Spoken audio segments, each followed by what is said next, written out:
that note, we put the ball away. Rick, how you doing, mate? it's your time. Your time. I'm still here at Aspers. Your time. I can't believe it. Ah, look at that. Ding, ding. You see that? We got it. That means you've got 2 minutes for Ricky's ring. Ricky's ring. I'm just about to send a little left hook over and see John slip it. Yeah. So, look, Ricky's ring is back. You're back. Just want to talk about the fight that's coming up.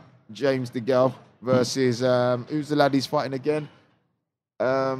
He's out in America. Badu Jack. Badu Jack. Badu Jack, that's a good name, isn't it? That's a very good name. I know Badu Badu Jack is managed by Mayweather, so of course he's going to be a tasty customer. So, yeah. What's your thoughts on DeGale first? Well, do you know what it is?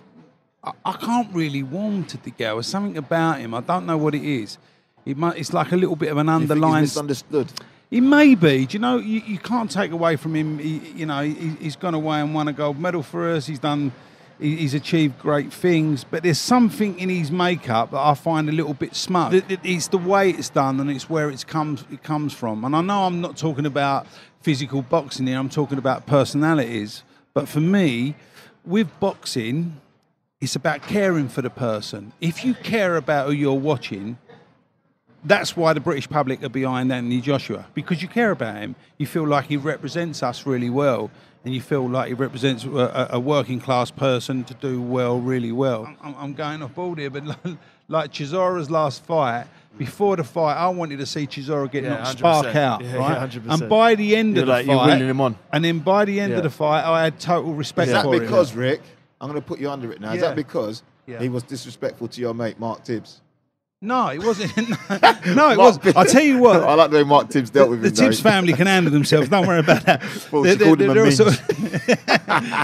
But it wasn't nothing to do with that. It's just I know him. I moved Chisora about in the ring as a kid when he first came into Finchley Boxing Club, and they said, "Will you have a look at this kid? He's only a baby. He's like 17 or something."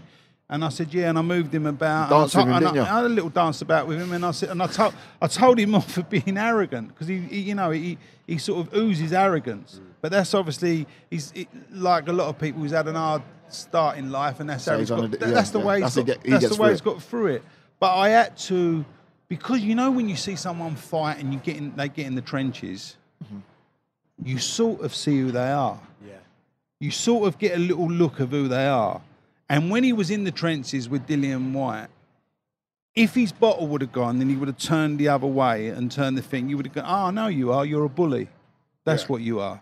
But what he done, he took it, he gave it, he took it, and he gave it. And both of them fighters, that's probably one of the best heavyweight fights this country has ever seen. And an undercard. Definitely. I said before, I was so scared for that fight. I thought, you two it's gonna clowns don't do something that's just going to kill the sport or kill...